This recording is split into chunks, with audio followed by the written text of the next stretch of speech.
That's where the humming was coming last night. Everything was trying to bounce off. Before the ice. So it's your, Yeah, that was before the start on here. kind of distracted. That's all right. I'll slide.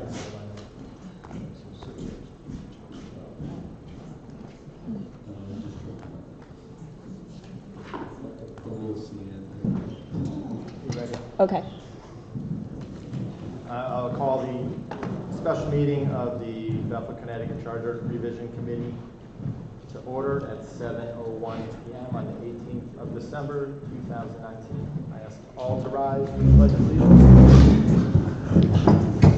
Pledge allegiance to the flag of the United States of America and to the republic for which it stands, one nation, under God, indivisible, with liberty and justice for all.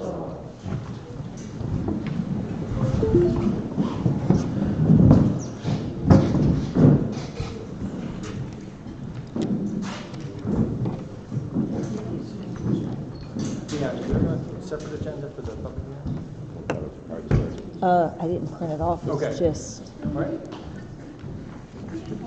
So this is our public hearing to review our draft report to the Board of Selectmen following the review. So at this point, I would like to open up the floor to any public comment. If you see behind me, we have a PowerPoint slide, which has all the proposals on it. I can slowly toggle through once prior to opening up conversation. And then we can leave this piece up, the second page here, as a point of reference. If you want to pull up any of the issue or any of the changes you have concerns with, and it includes both kind of the layman's terms of it, and then there's a separate slide with the legal changes and where they fit within the charter. Chairman, for those of us who can't see that, are you willing to read that? Certainly, yes, thank you. Okay. So looking at this, it's the best we can do. Okay, thanks. We've been playing with it. It's not the highest speed digital projection. Maybe Santa will be good to Bethel. Okay, so the way we have this charter revision structured, there's 11 pieces here that we feel are worthy of debate and discussion, and then that's followed by sections 12 through 18, which are really just technical changes, kind of non-controversial, non-debatable changes that we saw were necessary. So I'll read through these, starting with number 1, is to allow the use of purchasing cooperatives. Number 2, thanks to Mr. Beeble and the investigation of Mr. Biddy, we were going to make an amendment on. Initially was the prohibition on town employees serving on the Board of Assessment Appeals and prohibition of Board of Finance serving on other boards. So we will be eliminating the first part of that, prohibition on town employees serving on the Board of Assessment Appeals. Number 3 is raise the referendum trigger for capital utility projects to $2 million. Number 4 is to change the PUC, the Public Utilities Commission, to a 7-member board. Number 5, allow for meetings to be held at the Clifford J. Hergen Center or town-owned building accessible to the public. Number 6, references to newspaper publication ad or another medium consistent with requirements of the Connecticut General Statutes. Number 7, add section covering resignations and removals of appointed board members. Number 8, add just right to the non-binding advisory question. Number 9, add that the Board of Finance shall hold a public hearing not less than 7 days or more than 14 days before the annual town budget meeting. Number 10, add new section for Department of Public Utilities and the Director of Public Utilities. And number 11, shovel-ready projects. And then I'll go through what we're referring to as the technical charter revisions. Remove references to water and sewer from Public Works Department, clarify duties. Number 13, change references to comptroller to finance director. Number 14, terms in office technical change from this by adding or her. change data processing department to information technology department. Number 16, correct proceeding with preceding. Number 17, change director of civil preparedness to emergency management director. Number 18, add overlapping terms to Board of Education and Insurance and Pensions Commission. So again, those are just clarifications on sections of the charter we saw needed, either grammatical updates or amendments. And then I'll show you an example. So this is number 1, allowing for purchasing cooperatives. So hopefully you can see that a little better. Give me a minute.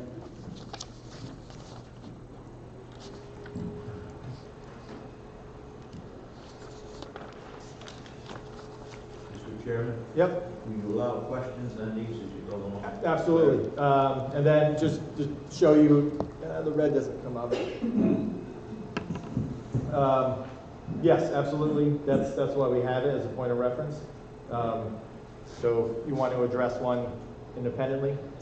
When you get down, we're going to have one below I have a question. I thought you were going to go through them all. Sure, absolutely. So then this is number 2, prohibition on town employees serving on the Board of Assessment Appeals, which we've stricken. And there's going to be prohibition on Board of Finance members serving on other boards and commissions.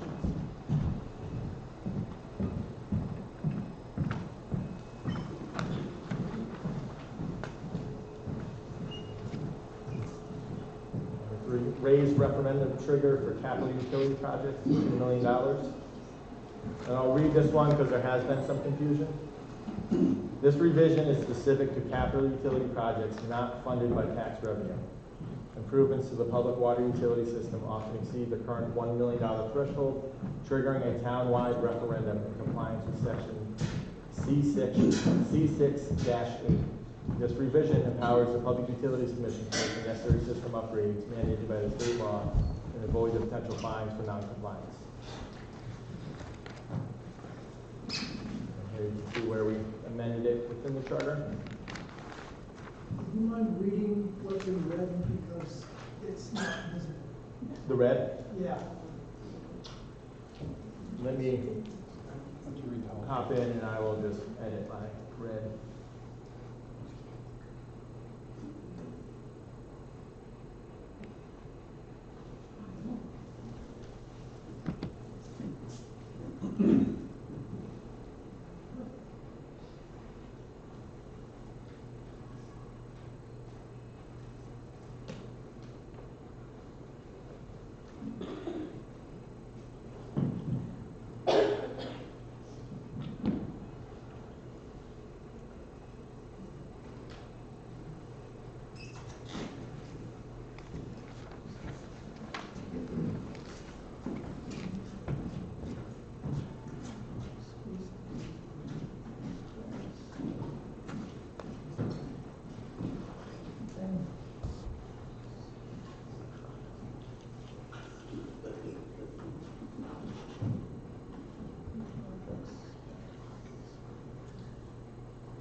There we go. Thank you.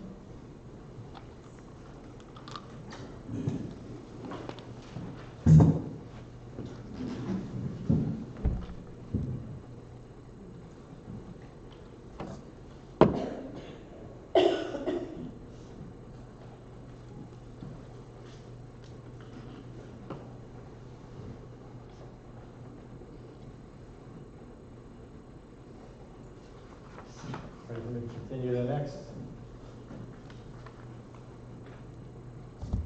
Mr. Chair, I just have a question. I missed this, I read this a couple times. I'm confused about the loan aspect of this, grants and fees.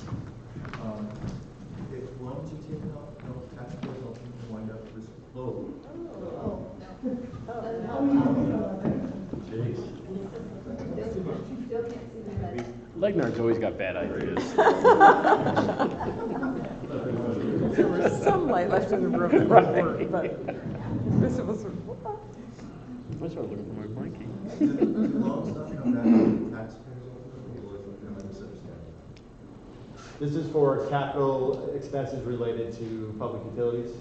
So when we chose to not take up Aquarian on their purchase, Right. we became a water company.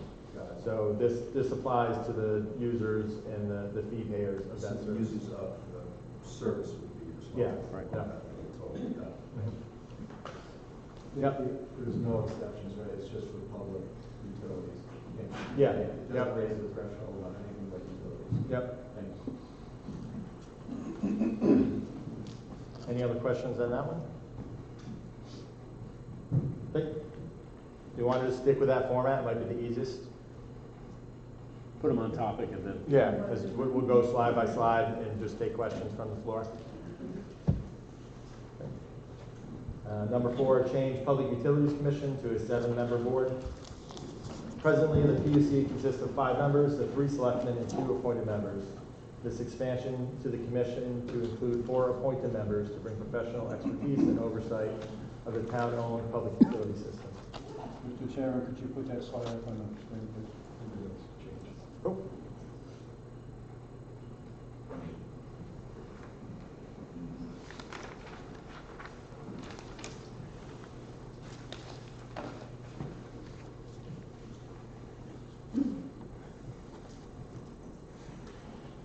There.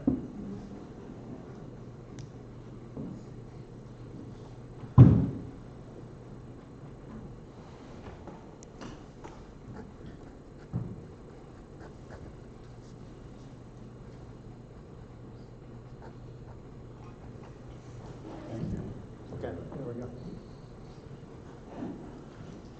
So that's just extending the Public Utilities Commission, so we have more minds that are familiar with the work associated with running the Public Utilities Commission to observe and look at the issues that come along with running a water company, essentially.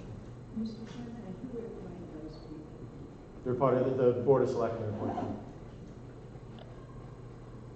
Yep. Question, how does the state statute for, minority representation affect that? Now, as it currently stands, I think there's 1 Democrat and 1 Republican appointed under the current. Now, if we expand to 4, what's the rationale going to be for minority representation on that? It would still maintain, it would still be the minority representation. right? Maintained So- pursuant to the charter. I beg your pardon?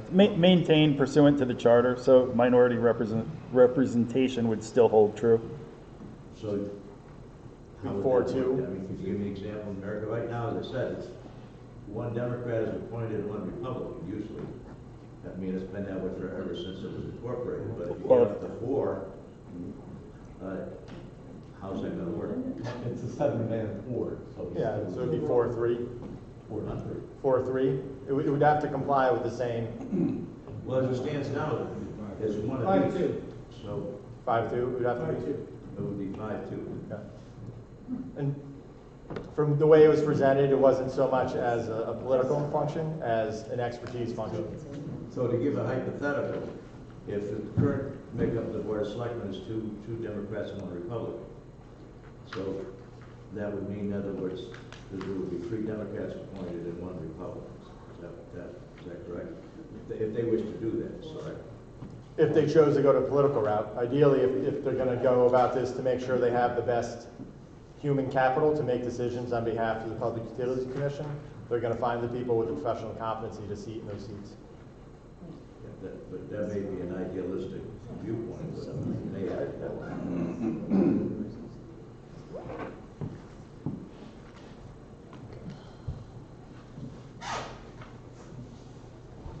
The legal language, a couple changes. Right, this is allow for meetings to be held at the Clifford J. Hergen Municipal Center or town-owned building accessible to the public. The current charter only allows for meetings to be held at the Clifford J. Hergen Municipal Center. Revising this prohibition will enable meetings to take place at publicly accessible town-owned buildings and off-site locations when necessary for boards and commissions to thoroughly perform their duties. Any questions on that one? Yep.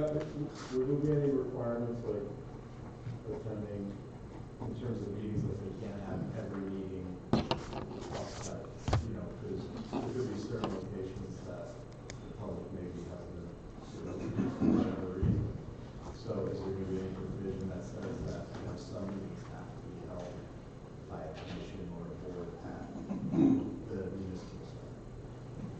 There's no mandate that any, you say like the police commission or the library, I mean, they can hold their meetings there. This also built in some flexibility where planning, zoning, Board of Assessment Appeals can go physically as a collective body and look. So that's the intent of it. We didn't mandate that their, you know, business would have to take place X amount of times. It's really just to give them the flexibility to go to the site and do it. What's your address? Mine? Yeah, 42 Long Meadow Meadow Lane? Meadow. Meadow, thank you. Any other questions on number 5? Concerns? Number 6. References to newspaper publication added or another medium consistent with requirements of the Connecticut General Statutes. Simply, this is a language adjustment to provide flexibility as to where public legal notifications can be published in the event state statutes change.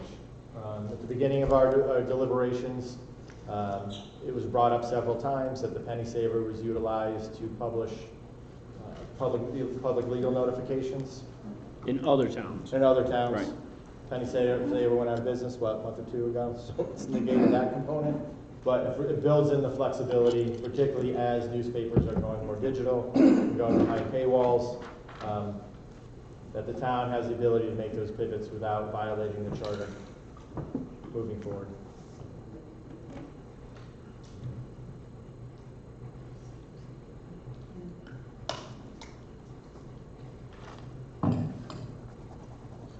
That section covering resignations and removals of appointed board members.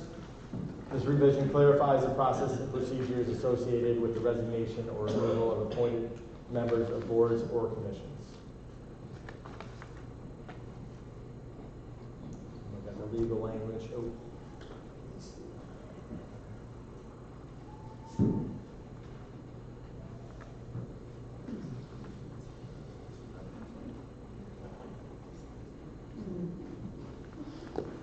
Let me put that in white for you because it's a lot of these.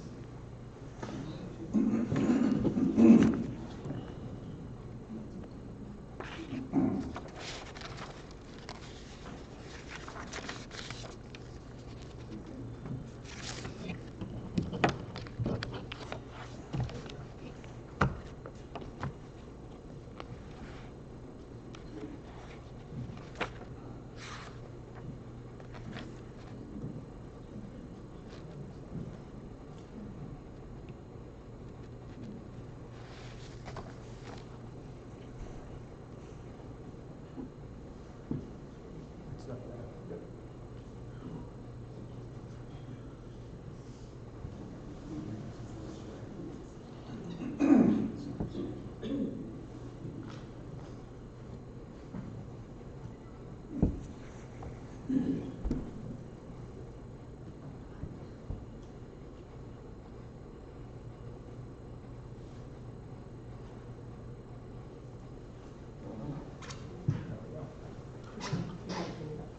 Oh, yep.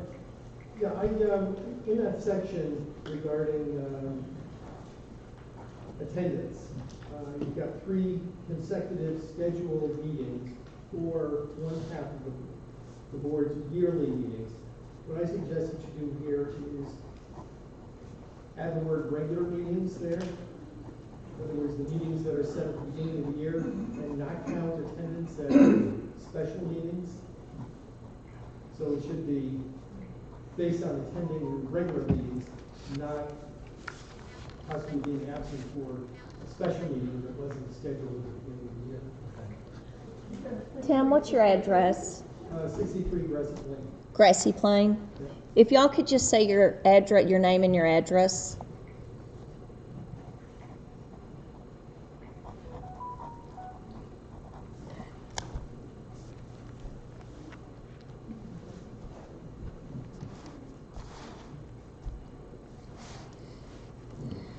The suggestion is to have it be specific to regularly scheduled meetings and not include the special. That makes sense, because a special meeting won't be scheduled, Yeah. it could be scheduled And if you're not that at week. regular Right, meetings, you're not exactly. gonna get it. Yes. Don Goodrich, 6 Ann Patty's Lane West. I disagree with this in the sense that some of the commissions have to go on site walks, and they are not part of regular meetings, but however, I believe it is imperative that members of those commissions attend those site walks. So if you say eliminate special meetings, a site walk is a special meeting, but it is important for those board members to also attend that. So if you're gonna talk about regular meetings, you need to put in some kind of an exception for the fact that site walks also should be attended by. Or it's just as important, yeah. Yeah. Site walks, are they published like a special meeting? Yep. Yeah, they're voted on by the commission. And they're noticed to the paper, right, legally, yeah.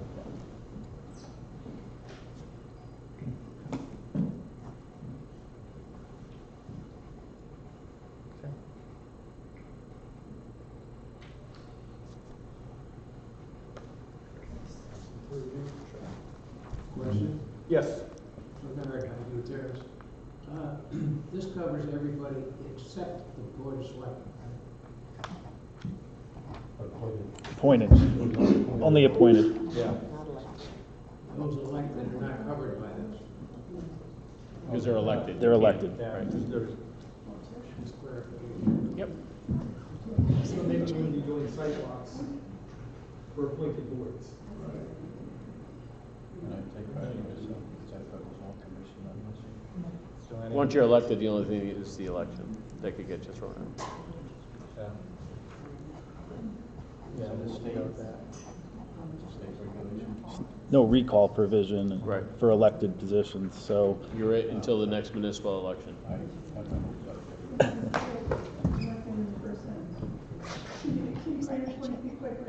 Yep. If that's the case, then in the first sentence, why does it say by any member, albeit elected or appointed? two different sections. So the first covers a resignation and who would accept the resignation, and that could apply to both elected or appointed. The So one doesn't apply to both. yeah, the second section just to appointed. Oh, Bob, yep. Not like that, whatever we can drive. Do you have a definition in there somewhere of what cause is? Or is it just a non-attendance meeting? And you possibly put in there something about, at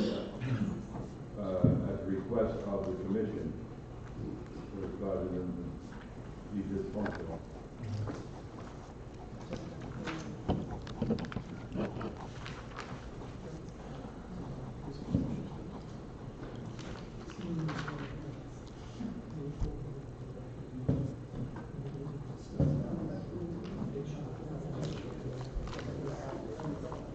Isn't the sentence before language For cause, yes.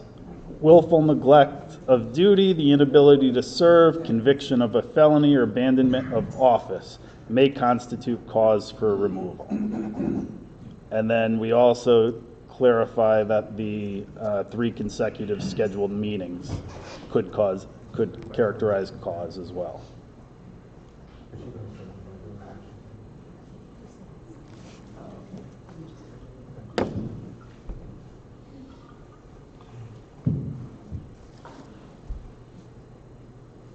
Any other questions on this one?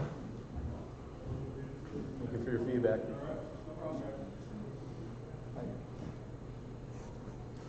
So number 8, add just right to non-binding advisory questions. The original proposal was to eliminate the non-binding advisory question due to the belief that it does not provide the appropriate guidance following a failed referendum. The commission amended the proposal to add just right to the 2 existing options. We call this one the Goldilocks provision. / Lennon. Yep, Lennon.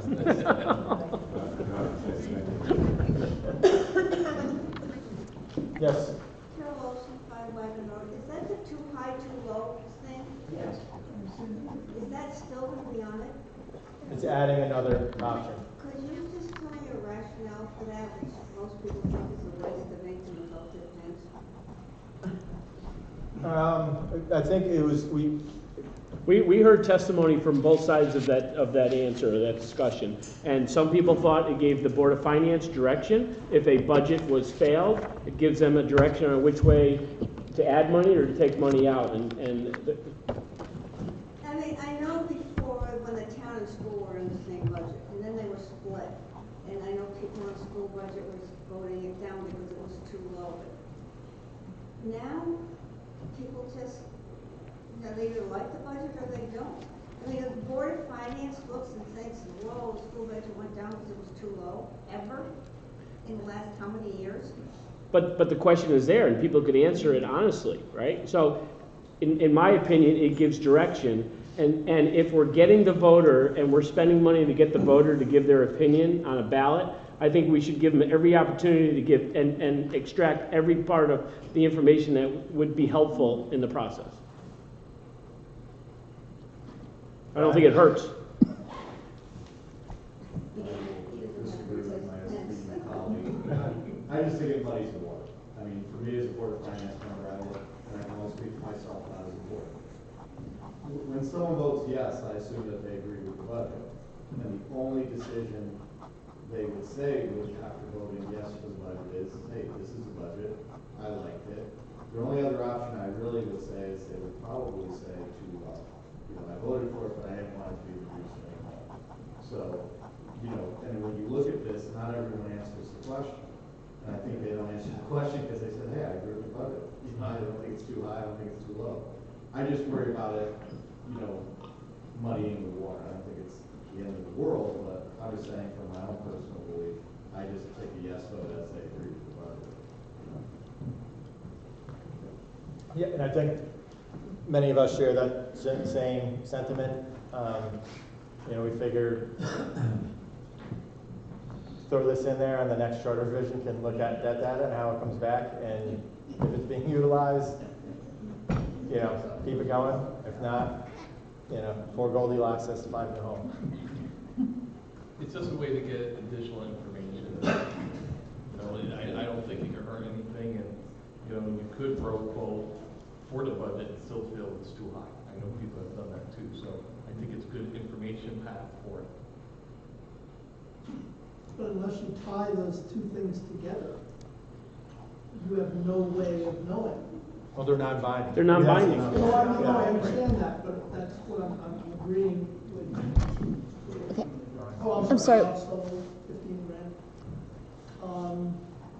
Unless you give a multitude of answers, like you could go, yes, too high, yes, too low, yes, just right, no, too high. That's the only way that you're gonna get useful information out of this question. To have just, you know, A lot of feedback we high, got low was, is worthless. a lot of feedback we got, what was confusing about the question was, I feel it's where it should be. How do I answer, you know, too high or too low? So by adding the third one, hopefully that clarifies it.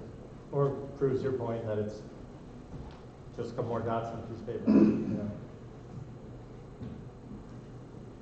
Any other questions? On 9.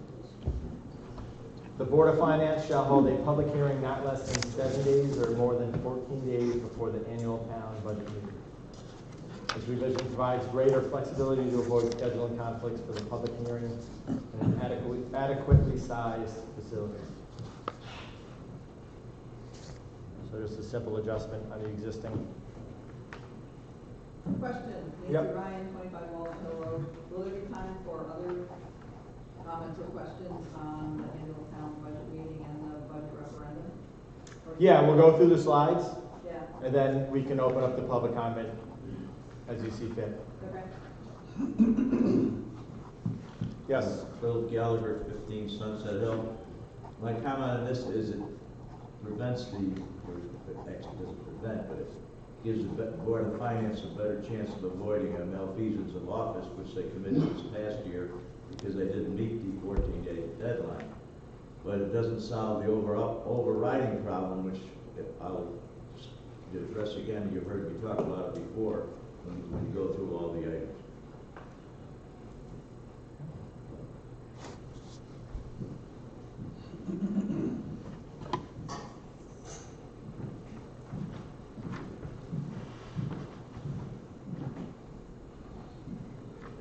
number 10. Add a new section for Department of Public Utilities and Director of Public Utilities. It was necessary to establish a separate Public Utilities Department, credentials needed for the head of the department.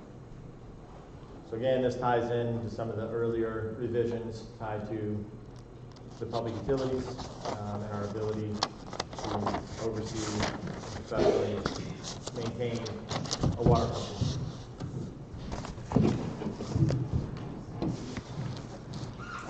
Questions on this? To separate public utilities department, so there's gonna be two? There's gonna be one for water, there's gonna be a water department and a public utilities department? It's going to be, what's it, Public Works? Public Works and Public So it's gonna be Utilities. total, all right, so there are going to be two? Yeah, and Public Works and public utilities. Public Utilities is essentially just water and sewer. Water, sewer, yeah. Water and sewer, Yep. thank you. Any other questions? Shovel-ready projects. Any capital construction project with a cost higher than $1 million will require a complete construction plan, blueprints, and all necessary engineering specifications before scheduling a referendum for final approval. Just give me 1 second. I'm going to transition this slide from the red to the white so it's easier readable.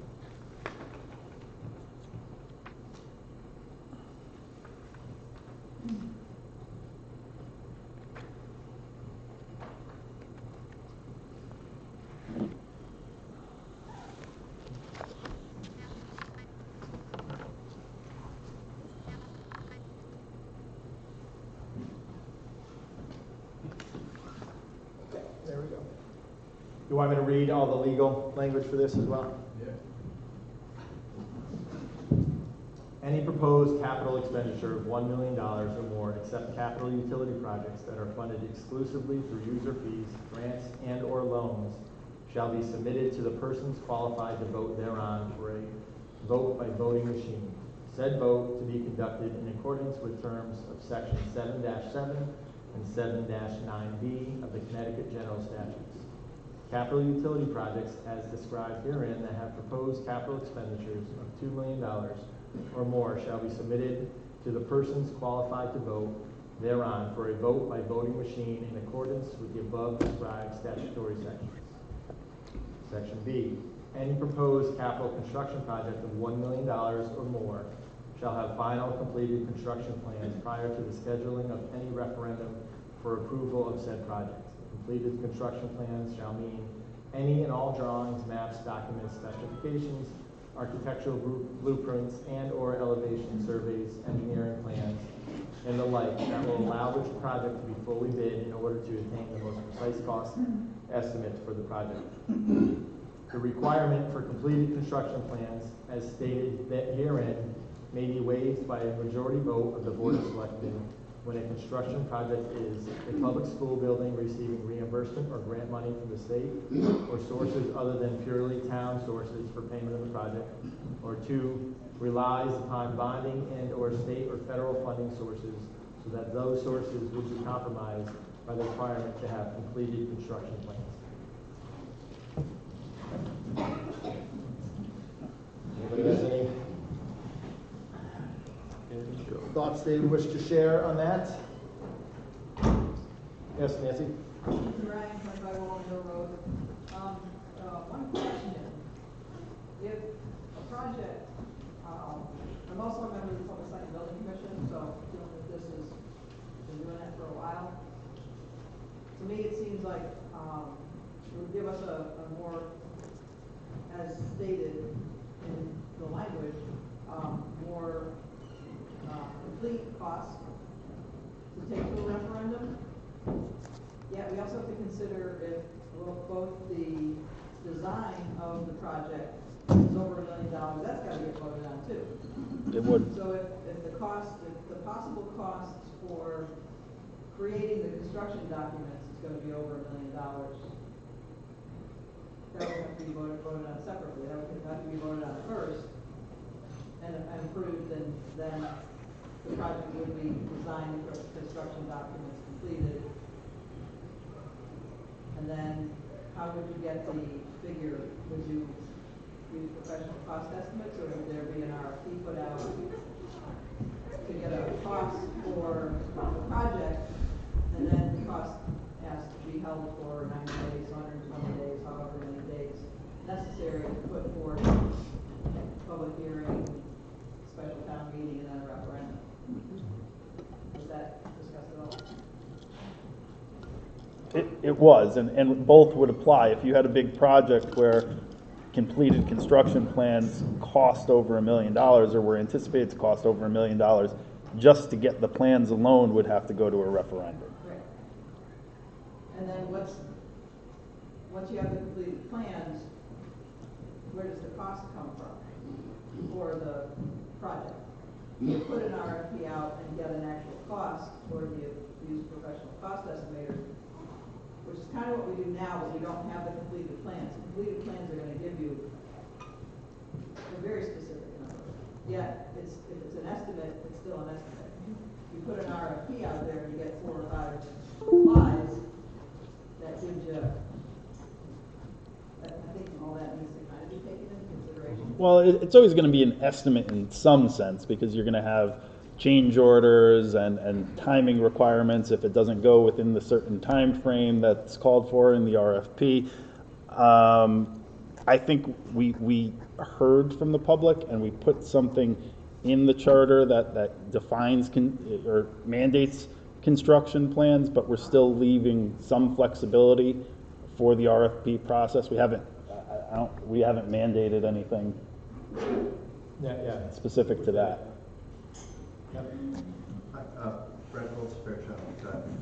Could you give me just an example of a project that would fit that? Because I'm trying to figure out, so basically all school projects basically are not going to be part of this. I think the origin for this concern is the police station. So it would be a town building that's solely funded by town bonding. So a small percentage of the capital projects that the town is probably going to. Yeah, well, it could be a school building too. It depends upon the funding source. But it's unlikely. And why, probably unlikely, but why that language was put there was the schools that are being renovated right now, which the funding sources were by grants, you couldn't have, they had a different process that wasn't possible. It didn't work with the completed construction plans.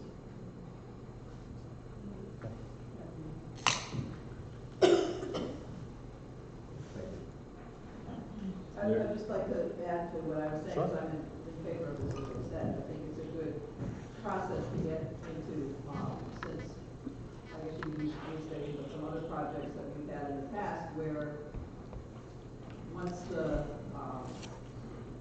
and the process, just to go back a little bit, the process of the way we use it now, the town uses it now, is not unusual for other municipalities. I mean, it's very standard process for municipal building projects. But for those who work in commercial, industrial, or even residential constructions, it's kind of backwards. So it does give us better information. I think I'd be in favor of keeping that in there and making those changes. Alicia, I guess it's a question and concern about the public school building using reimbursement from grant money and state roads. So if the grant money, as say, represents a third of the whole budget, this shovel-ready goes by the way? By an exemption from the select. So if the taxpayers are still paying like 2/3 of the budget, it still doesn't have to be. This process would not allow us to apply for grants for school construction. Because of time. It's time. There's a system in place that you have to be able to work with the Office of Building Construction, School Construction, and do certain milestones along that outline path.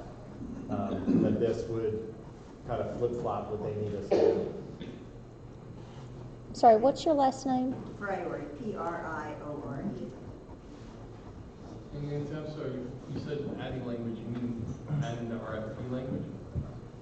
I just wondered, I don't think you wanna make it so specific that you lose some, it's like kind of what, this one was saying about like school construction project, you don't wanna make it so specific that you lose the flexibility of like, if we can't Yeah, that get was grants. discussed a lot. So if you make it so that, I mean, I was just asking if you had discussed it, if you make it so that you have to put the RFP out there, and then wait till the bid numbers come back, and then you vote on those numbers, you may lose those numbers if you don't do it with, if you say hold the bid for 120 days, I don't know if contractors, construction managers will do that. If they won't, then it kind of puts you in a difficult position. And yes, with a school project, and grants or reimbursements are only covering a third, the rest of the 2/3 is the town. Yet, if it makes it so that if we're not flexible enough where we can't go for those, state reimbursements or state grants, we gotta have some flexibility in there to do that too, I would think. Yep. It was discussed a lot, and that's why that bottom paragraph. Yes.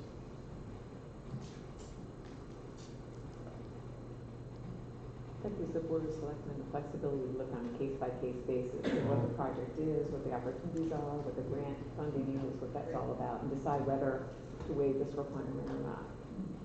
Because it still gives them the right to say, no, we're gonna go through that whole process. Right. And require, construction plans to be in place before we have a run.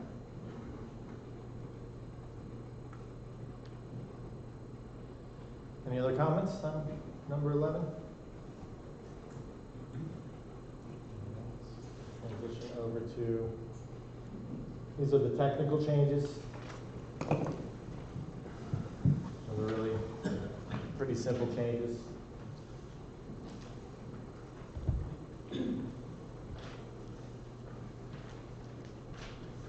Any comments, questions on these?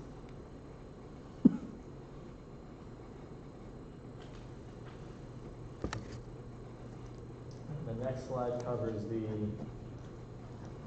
failed revision proposed by the Board of Selectmen. So the first one, C3-4, Board of Selectmen increased the term from 2 to 4 years for the Board of Selectmen. The issue was our most debated revision amongst the commissioners. Collectively, the commission recognizes the responsibility of the Board of Selectmen have evolved dramatically since our form of government was adopted, particularly the role of first selectman. Those who voted to keep the term at 2 years did not have a shared position against expanding the term to 4 years. Arguments included lacking a recall of the provision, the ability to vote out a poor-performing first selectman sooner protected the town, assessing our form of government, and investigating other alternatives. Competent first selectmen historically have won re-election. When proposed at the last charter revision, it failed. Those who voted against keeping the 2-year term outline the following reasons why it is necessary. To effectively manage the town, a longer term would be more stable, would provide more stability. All other boards and commissions are on a 4-year cycle, allows for long-term planning, more time for governance and oversight. So I guess we'll open up the floor for questions, comments, discussion on that. Yes. David Olson, 5 Wagon Road. I would have voted in favor of extending the term of office for the selectmen for 4 years, consistent with all the other elected positions in town. I would also have indicated, last paragraph, the reasons for the avoidance of the cost to candidates for running the campaign every 2 years. And in addition to running a campaign every 2 years, candidates have to spend some time, significant amount of time, let's say 4 months, working at re-election if they're incumbent, which is a significant percentage of their overall time in office. We would get continuity, we would get a lower cost to the voters who fund elections in our town, and make for more consistency across the board of elected officials.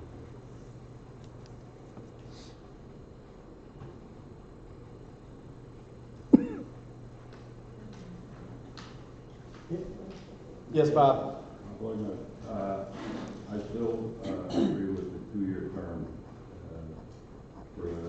of Selectmen, basically for reasons given up there, and also, you know, we as a party have experience where we wouldn't wanted to have a candidate in there for 4 years. You can do a lot of harm, you can do a lot of good in 4 years, you can do a lot of harm in 4 years. And I think the error and the side of 2 years is the way to go. Don Goodrich, 6 St. Patty's Lane West. I agree with Mr. Olson. I would vote in favor of extending the term to 4 years. You're talking about if you have up here you say just first selectman, it could be a selectman also, and I also realize that the treasurer's term is also 2 years, which I think should be 4 years. You're talking about a lot of bad could be done in 2 years or 4 years. That's true with all commissions. The Board of Selectmen oversees the running of the town, but the specific commissions like the Board of Finance, the Planning and Zoning, Board of Ed, they're on for 4 years. What if you get bad members there? You're stuck with them for 4 years. I think it needs to be equal. Every elected official needs to be in for a 4-year term. And as Mr. Olson also said, it's a waste of time. A year and a half into their term, they've got to start running again, rather than allowing them to fulfill their duties as first selectman, or treasurer. You need to have some consistency in the length of term across the entire field of elected officials.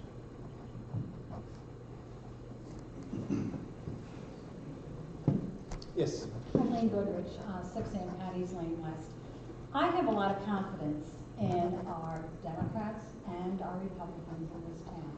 And I think both parties work very hard to come up with very qualified candidates. And I think only having a 4 years for our elected officials is the way to go. And I agree with my husband and with David Olson that we need to have 4 years. Our Board of Finance is our most prestigious board that we have in our town, because they've got all the money in our town, where all of our finances go, running all of our programs in our town. And I think that the people that we have running for office are usually, I've been in town since 1976, and usually we have highly qualified people running for office. And I count on the Democrats, the Republicans, the Independents, or what other party is going to put up a qualified candidate to really vet these people to have a 4-year position for our people. And we've been in town for a very long time, and with the exception of just a few, we've had very, very highly qualified people running our town. And I think this is a very important business to be running our town, and to say that lacking a qualified person assessing our form of government and investigating other alternatives, I have no idea what you had in mind. Other alternatives, competent first selectmen historically have won re-election. That has nothing to bear on for this issue. And to say when proposed at the last charter revision it failed, that has nothing to do with the topic at hand. I have no idea what your 4 bullets that you have up there I'll explain. have to do with the So when proposed last time to the voters, yeah, I it know. failed. Oh, I know. I was here Okay, at those so you meetings said it has as nothing well. to do with it. It does. That's the community weighing in on this issue. Throughout this process, First Selectman Knickerbocker, and you can watch the videos, gave a very in-depth presentation Right. of how communities are evolving in government. Right. This government was designed for free men, which And were women. Nope, free men, tax-paying men who lived in the town of Bethel. You come down to the church house and you vote, and if you don't, you get fined. We've evolved it several times since then. I'm looking at our voter data. In '07, we had a 48% turnout for this position, for municipal election. Our most recent one is 33%. It's precipitously going down. I'm looking at the communities that have a 4-year first selectman type of government. Their average population is 7,000 people. And if you take Ridgefield out of that group, which is 25,000, it's 5,000 people. So throughout this process, we've been talking about things where the community gets hung up.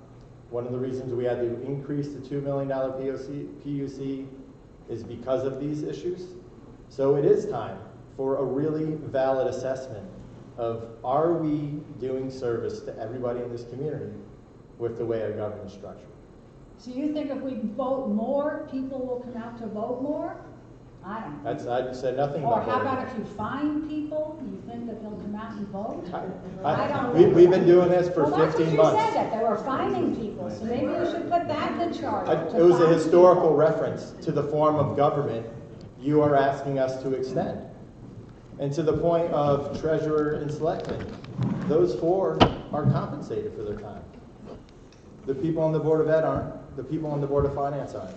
So to make that commitment from the day they're sworn in, that it's probably about, what, $500,000 for the Board of Selectmen over 4 years?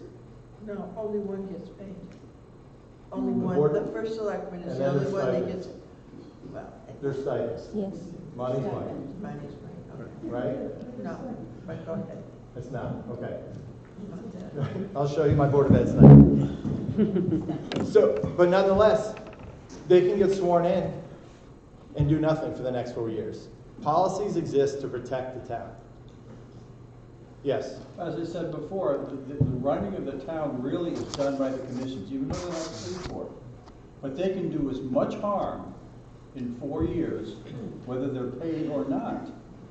Everybody in this town should be given equal time to represent this town. The fact that other towns might have 2 or 4 years, that's really not significant. This is Bethel. Let's look at how Bethel should be run and what is best for Bethel.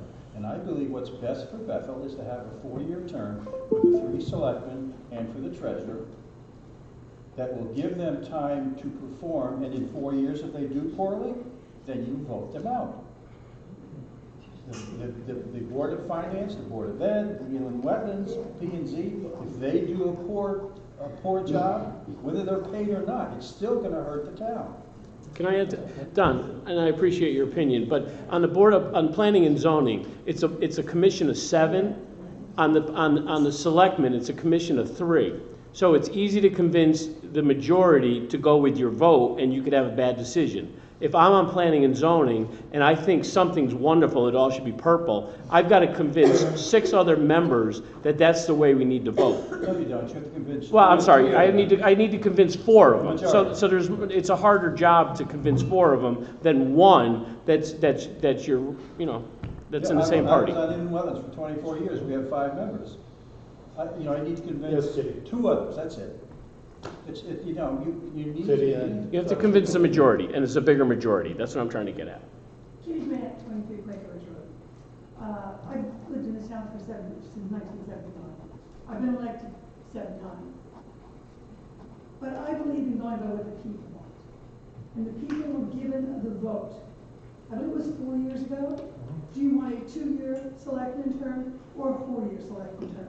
And the people of this town resoundingly said a 2-year term. So what we want here, we should be heard, yes, but we should be listening to the people of the town of Bethel. And they said no to a 4-year term. 4 years ago, they said That's no. right. Things have changed. So And if they hadn't changed, then why did you even bring it up in the first place? It wasn't us You who brought it brought it up, up. it was Point a of select order. committee. Yes. This is not a discussion, it's a public hearing. So, I'm going to get that one. Yes, Bill?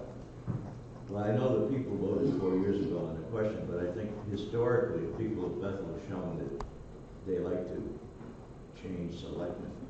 If you go back 50 years, 69, Mr. Birdsell was elected. He served 1 term, he got thrown out of, I won't say thrown out, he was defeated for re-election by Mr. McCullum, who served not quite 2 terms, and he took a job in Hartford. He was succeeded by Frank Clark. who served almost 3 terms, and he was defeated for re-election in '81 by Mr. Mills. Mr. Mills was turned out after 1 2-year term by Cliff Hurgeon, who's one of the 2 exceptions to what I'm saying. He served 12 years. But he was defeated finally, going for his 7th term. He was replaced by Charlie Steck, who served 2 terms and chose not to run again. He was replaced by Mrs. Novacek, who served 2 terms, and she lost going for a 3rd term, 2-year terms. Mrs. Novacek was replaced by Mrs. Hutchinson, who served for 1 term, and she was beat for re-election. And then she was beaten by Mr. Burke, who served 2 terms, and he was beat for re-election. Now, Mr. Knickerbocker, like Mr. Hurgeon, is the exception to the pattern, which the people have shown that they want to change if they don't, they're satisfied with the person in office. So I think the 2-year term should stay in effect. Yes.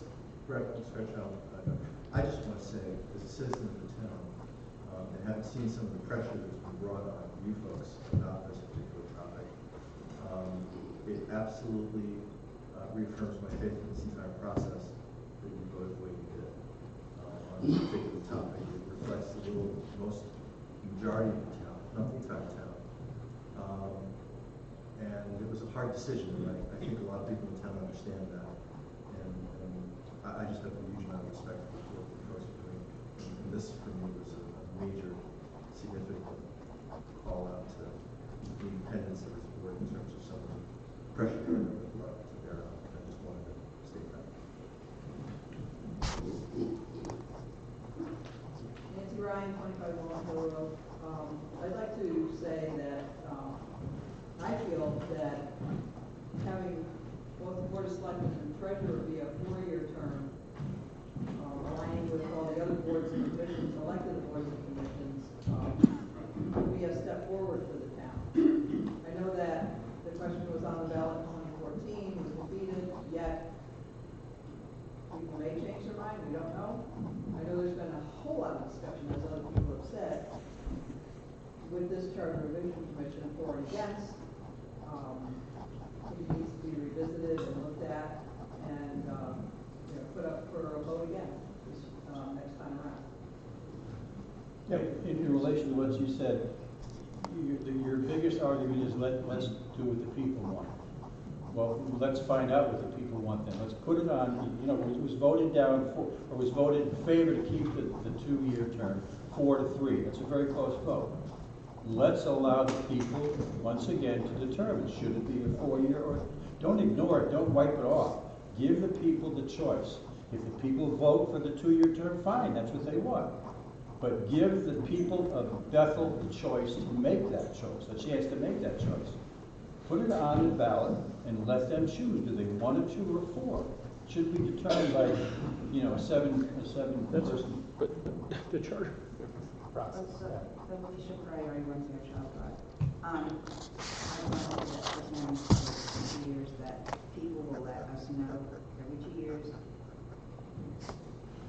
what they would like. I don't think holding multiple votes until somebody gets the result that they're looking for is the way any system should function.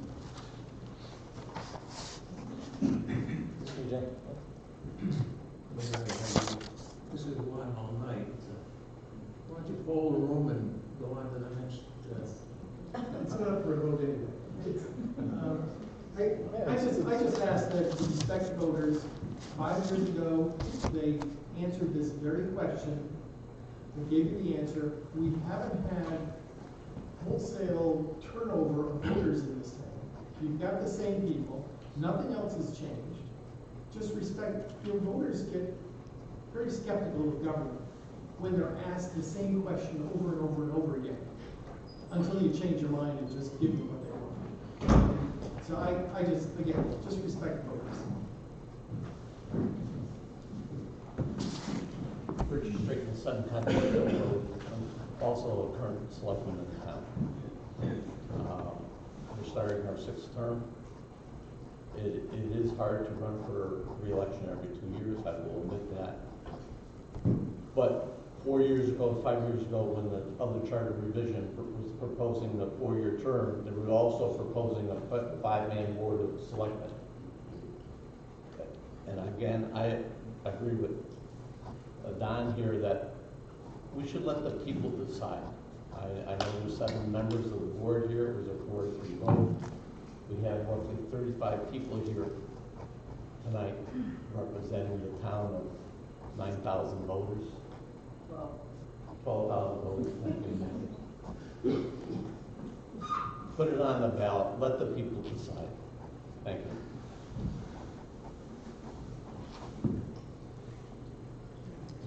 I'm going to.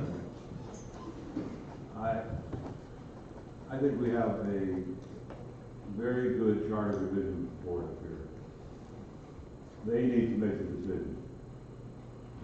Not raise a hand here in the room and say, I'm for it, I'm against it, I'm for it, I'm against it. Or not try and influence that board at this point in the process. It's too late to stick your foot in the water now and say, do we like this or do we not like it? Is the water warm or is it cold? The decision has been made by the board. I think it needs to go forward, it needs to be voted on. If the people in the room that want a 4-year term get one more person out than the people who don't want it, the 2-year term will go down. So keep it the way it is. It's working. Why fix something that's not broken? And it's not broken. Dave said. Elections in Bethel aren't like the elections around the country where, you know, the guy running for election takes, 6 months off and wanders all over the country. The election in Bethel is to meet the people and get them to vote for you. And that's the key to the election, is meet the people, get them to vote for you. You do that, you get elected. You get elected over and over and over again. So to take that away, that 2 years away to 4 years, to say someone needs to learn the job, it's not what we want in Bethel. Thank you.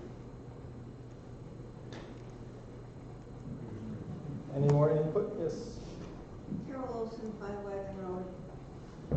I just want to say, having been through it, that running the election is expensive, exhausting, time-consuming for everyone involved. And every 2 years, it drains a lot. But the rationale that, what if you elect a jerk and he's in there for 4 years, what have you done? Then don't nominate someone that you don't think can run the town. And frankly, I think that comment was offensive to Pat. I wasn't offended by it at all. Excuse me, I think important, it's not our responsibility to make political campaigns more comfortable for you guys. Our role is governance and how the town functions. If you're struggling with fundraising and walking, figure that out in your town committees. That's not anything that we weigh. And there's going to be municipal elections every 2 years, regardless if you have a selectman on the top of the ballot or not. So just put another picture on a piece of literature and you're good to go. Yes? Having run in a few elections, you have to be prepared to lose. And I got scars all over my body from elections, but I keep coming back and stating my opinion. And I think the people have shown, as I said before, historically, that they prefer a 2-year term. And that's all I have to say on that. Yes. I feel strongly that when this commission was put together, it was put together with the understanding that whatever this commission came up with is what we live with. We could take anything that was a failed revision and add them all back in. That isn't what this commission was about. We put our faith in all of you to vote the way that you voted and to move forward with what your decision was. I don't think we should start nitpicking this apart now and say, well, let's put this in, let's take that out. That's not how this was planned to be. Oh, I have one last thing. When you talk about a competent first selectman, he shouldn't be spending half a year running for his next election. He should be doing the work that he was put into office to do. If that competent selectman, he or she, first selectman, is a good candidate, they're going to get elected. So I don't think it's necessary that we move this out to 4 years. If they did a good job in 2 years, highly possible they're elected for the next 2-year term. And we talked about having candidates in office that we wish we could have kicked out, and we couldn't. You go to a 4-year, we could end up with another candidate just like that, because we don't have a recall. We're stuck with that person for 4 years. And we've had some that we would prefer never to have in office for 2, let alone 4. So, Tim, I just wanted to add again, you mentioned before the voter turnout for municipal elections. Could you imagine what the voter turnout would be if you don't have a first selectman at the top, you're just running the under ticket. I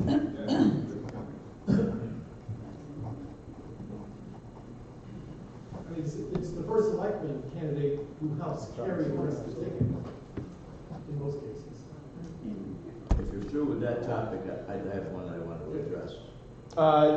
One more piece on the failed revisions, and then. Okay. All right, so this was a non-binding advisory question. We moved the non-binding advisory question from the ballot. We covered this before, how we evolved on it. And then the other one was the failure to adopt. This was a proposal where if one of the bifurcated budgets failed, the other one passed, the Board of Finance could access the passed budget to rectify the budget moving forward. I get it right? Is that? It was a selectman, right? Yeah. Yeah. Board of Selectmen, yeah. So I think our consensus was that it negated the will of the townspeople. By a budget passes, that budget passes. You have to work within the one that failed. Any discussion on that? Sure. Yes. But once again, I think you've gone in the right direction on that, because once the budget's passed, you have to go back into the changes. In order to make that happen, you have to go back to a combined budget. Yeah. And I don't think anybody wants that. Right.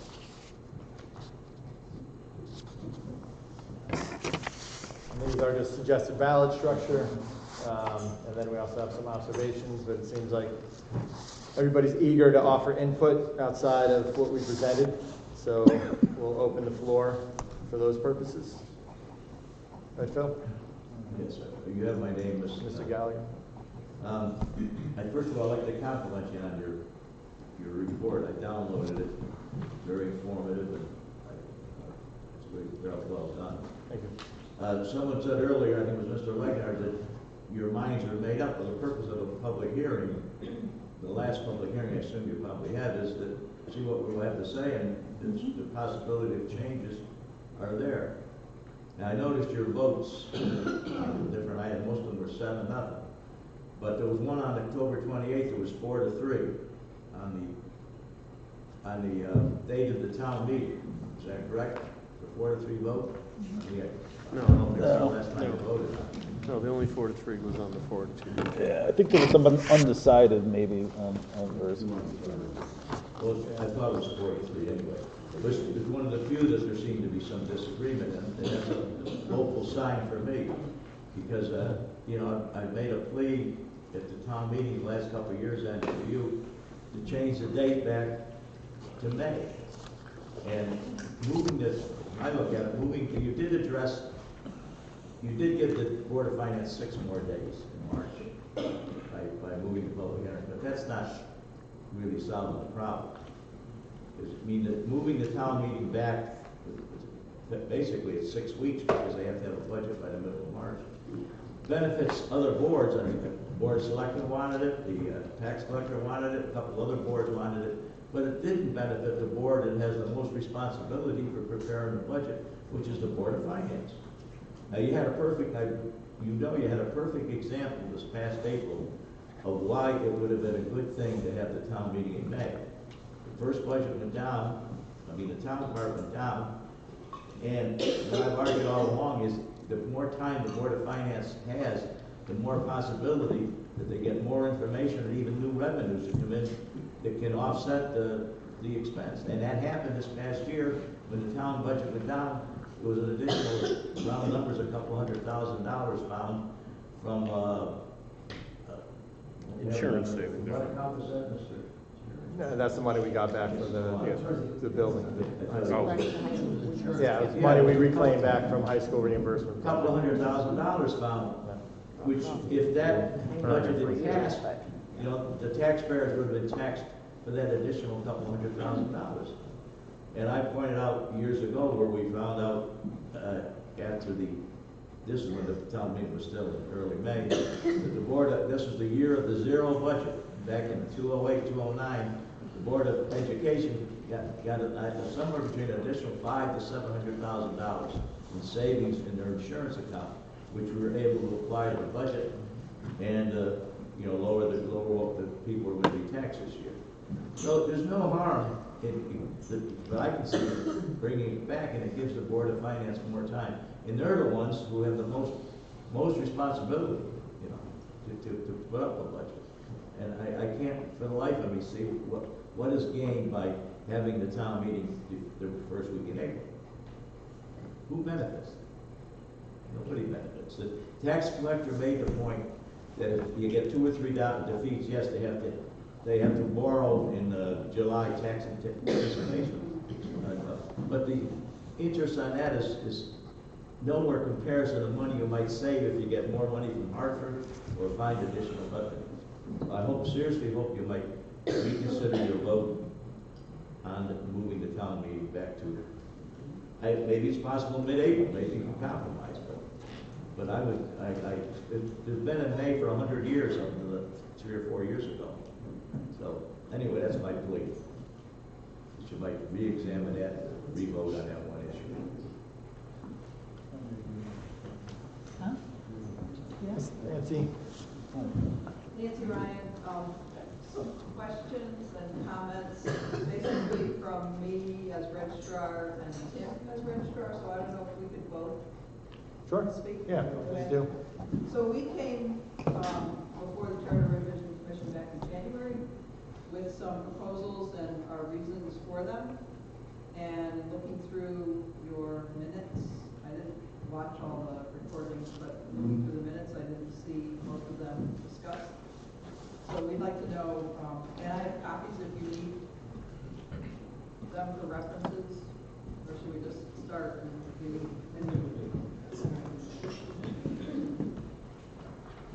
So starting with C6-3A, annual town budget meeting, we had proposed a change of the language and the number of, right now the charter stipulates that the annual town budget meeting happens within the first 7 days of April.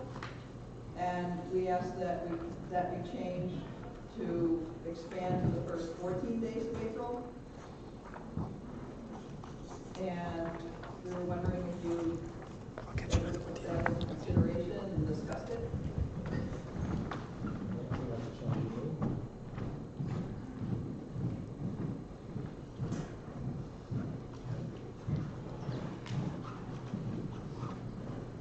Give me 1 second.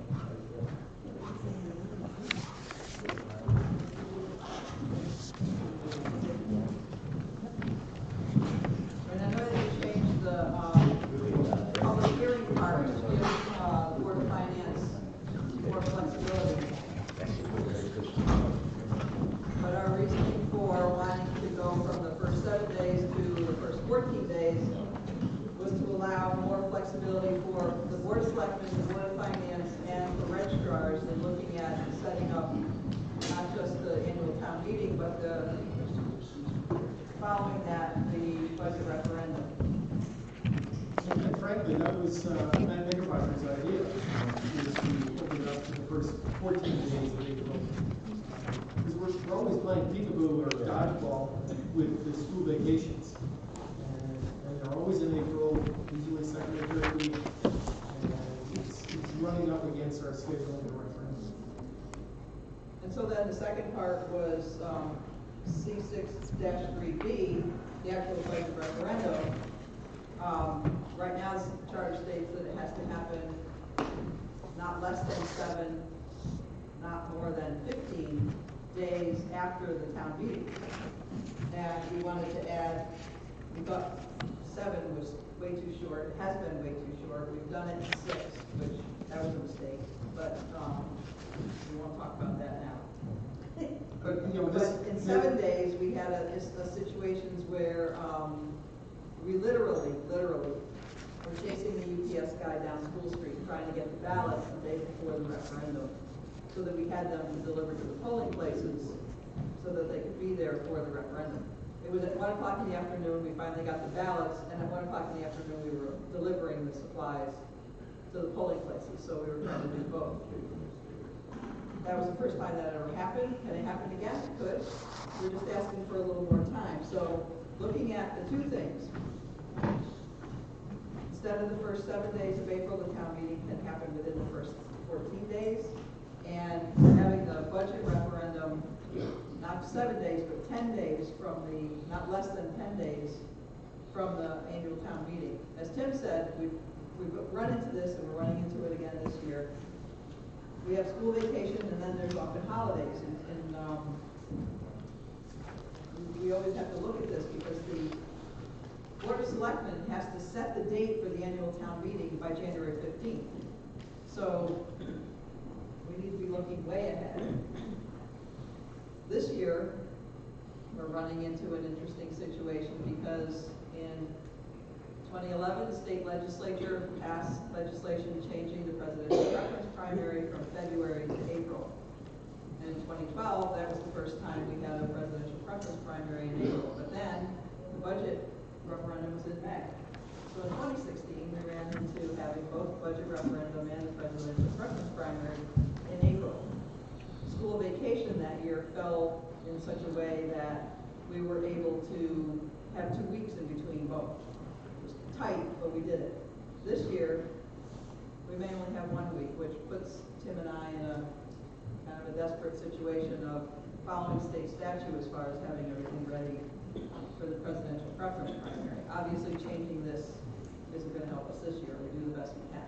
The current language in the charter, giving you 7 days after the town budget meeting to hold machine vote, that was set at a time when we had the machines, the lever machines.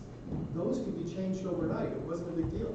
We have to, after the budget hearing or the budget meeting, we then have to order ballots. They get printed out of state because there aren't that many printers that are allowed to do this. We have an outside service that services our tabulators. They have to program the memory cards for it, and it gets.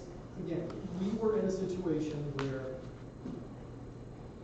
if we lost, well, if it was another few hours, we would be starting the election without ballots, and that would mean we'd be Xeroxing ballots and then hand counting them all.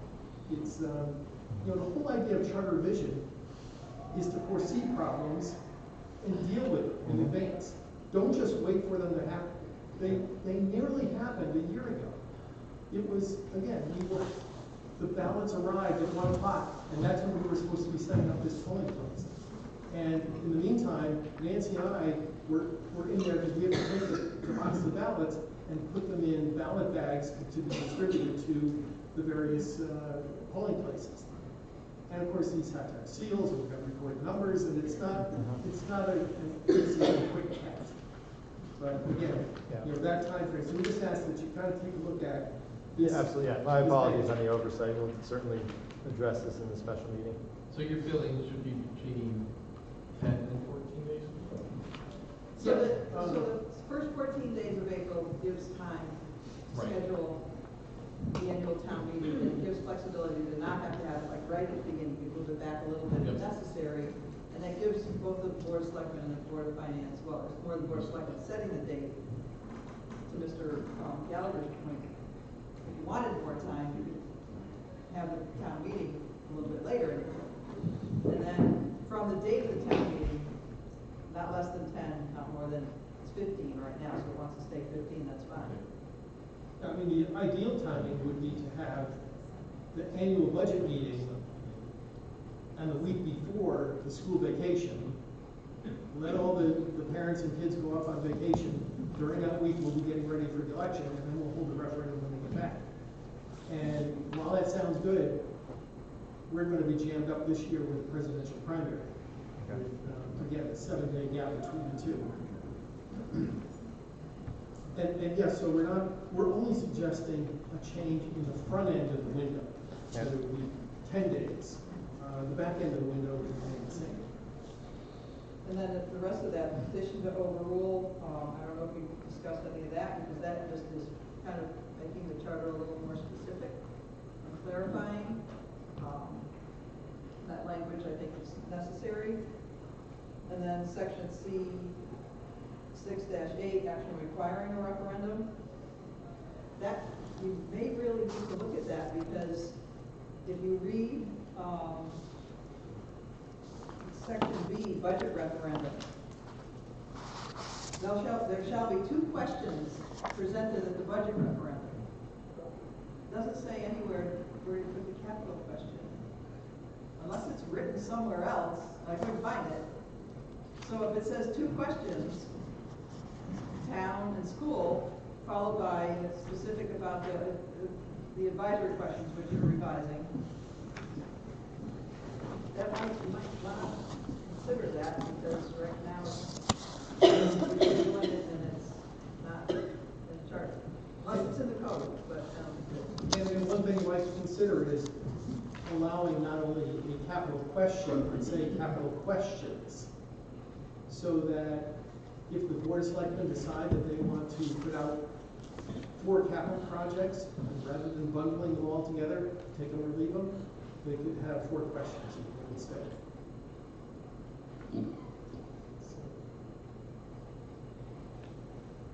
so you didn't discuss all this, right? And you decided not to, you know? I'll have to go through. I don't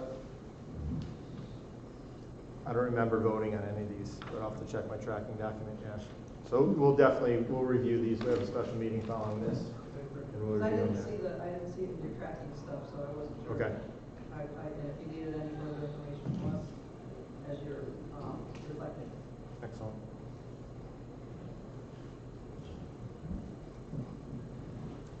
Anyone else? Thank you. General comments, concerns? Yes. Mr. Chair, additional comment, couldn't help but leap on this. Moving it to May would solve all their problems. You know, when I was on the Board of Finance, on the other board, and the town meeting, I believe, it's the first Monday in May, right? For town meeting. So if you counted back 14 days, Board of Finance held a public hearing sometime first half of April, and then usually it was the middle of April. It had been 15, 16 days before the town meeting. We listened to the people like you're doing here tonight, and then we would revise the budget if we thought was necessary, and then we'd go on to the town meeting first Monday in May. But moving it back to May would solve some of the difficulties they're having, particularly with state elections, primaries. You can't avoid those. Nancy, would moving it to May actually cause any additional concerns versus fixing those problems would cause other problems? So moving the budget referendum to May wouldn't cause problems for the registrars. And, you know, we were supportive of it being moved to April when it was first brought up. Because I understand the whole process of needing to get tax bills out sooner, et cetera, et cetera, et cetera. I don't know if it was part of charter revision the last time when it was changed to April, whether it was taken into consideration at that point that there would every 4 years be a presidential preference primary. Other towns have to deal with it too. Newtown has their budget referendum and the presidential preference primary on the same day. They just have always voted in different places. So rather than, you know, our 3 places that we always vote in, their elections happen in one place and their referendums happen in another place. So they're kind of set up for it. But changing it to May obviously would take some of these things out, but I don't think it's necessary have that be, the only reason or a reason to change it after that. Thank you. But with spring break typically falling that second week in April, potentially cause some challenges with a May. Well, Let's get right. because if the, spring break is always in April and the budget referendum's in May, I don't ever remember it being a problem or a challenge as far as, the budget referendum. Obviously, you'd have to. The town meeting side and the attendance at that and. Or the, public hearing, which if it's gonna be 14 days before, but you're putting the town meeting in May and then public hearing has to happen 14 days before, that school break is always gonna be that floating thing in April that, as you said, is generally that second full week in April, but you always have to take into consideration too, not just spring break, but Easter, Passover, and all those kinds of things. Okay, that's fine. Which generally happen in April, but in 2016 happened in March. Okay. Thank you very much. We appreciate you bringing those back to our attention. Thank you. Any other comments? Mr. Chairman, Rich Strickland again. I'd just like to go back to the budget issue again. I would be in favor of considering going back to one budget. That way there, if the budget goes down, the Board of Finance has the opportunity to adjust both the town budget and the school budget.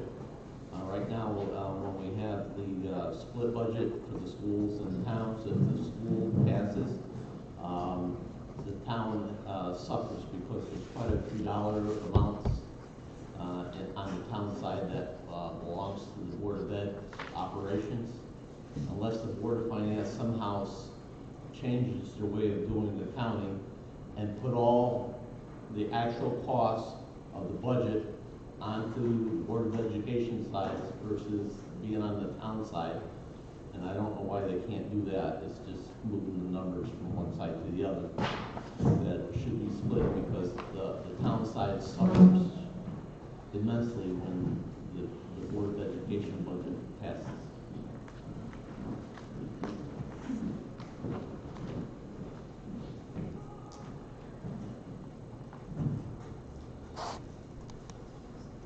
And I spoke about that before. Yep. Yes. David Olson, 5 Whiting Road. I support Selectman Straight's proposal of recombining budgets to allow overall flexibility of the Board of Finance to recommend the right thing.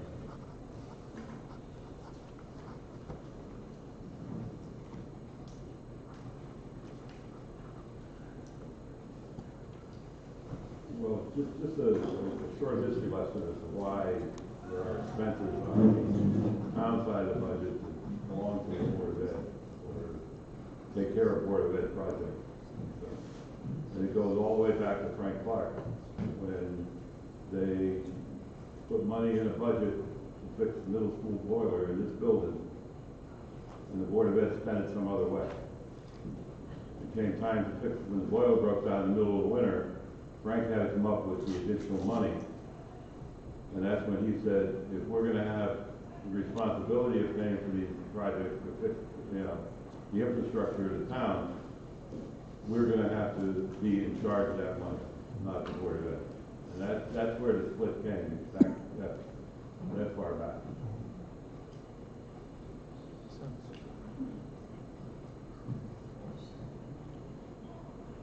Any other comments? I just wanted to give you, I have made some personal suggestions as well, and I'll just give you those again, and let me give one to Nick. But in particular, and you took care of most of them, but I was looking at section C3-3A for vacancies, and in 2003, the charter revision changed this section to expand it to allow the Board of Selectmen 60 days instead of 30 days to fill a vacancy. And then beyond that, if they didn't fill it within 60 days, then it would go to the rest of the board, the majority of the remaining board, to fill it. It was written very specifically to say that after 60 days, the Board of Selectmen no longer have that authority to fill the seat. And I think you ought to take a look at that again and expand it so that after 60 days, either the Board of Selectmen or the remaining members of the board can fill that seat. Because you can have vacancies that after 60 days don't get filled by the Board of Selectmen, then it goes to the remaining board members and they don't fill it either. So it should be allowed for the Board of Selectmen to continue to have that authority beyond The that. way it's worded, wouldn't that put a emphasis on the Board of Selectmen to fill that vacancy if they so envision within those 60 days? Because you don't want to. They have the sole, for the 60 days, they have the sole authority to make the appointment. And after 60 days. And then after 60 days, They then lose the ability. They lose the ability, and it goes Right. to the And then- remaining board members. But wouldn't that behoove the selectmen then, if they want to fill that vacancy to get it done within 60 days versus leaving that seat empty? 60 days should be ample time. It should be ample time. What Right, I'm but saying doesn't is, take the urgency after 60 off days, of- they don't have the authority to fill it anymore. Right, but wouldn't that take the urgency off of the selectmen? If you have to do it within 60 days, I think a vacancy has to be filled as quick as possible. If you're giving them now, well, you can do 60 or pass, it may stretch it out longer. Well, I mean, then in the other case, then if we stay with the language the way it is, if after 60 days it then goes to the remaining board members, it says they shall make the appointment. If they don't do it, then they're violating the charter. Okay. So, you know, Maybe add a time limit to then, and then it opens up. but just Either or. leave it back. And you can have Nick take a look at that language and see if he sees it as being restrictive as well. And then there would be matching language then on appointed boards. And if I can find that.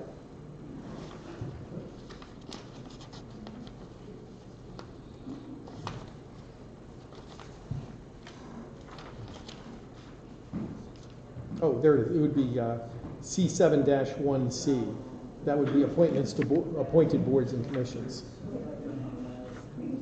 Tim, the first section referring to the, Was C3-3A.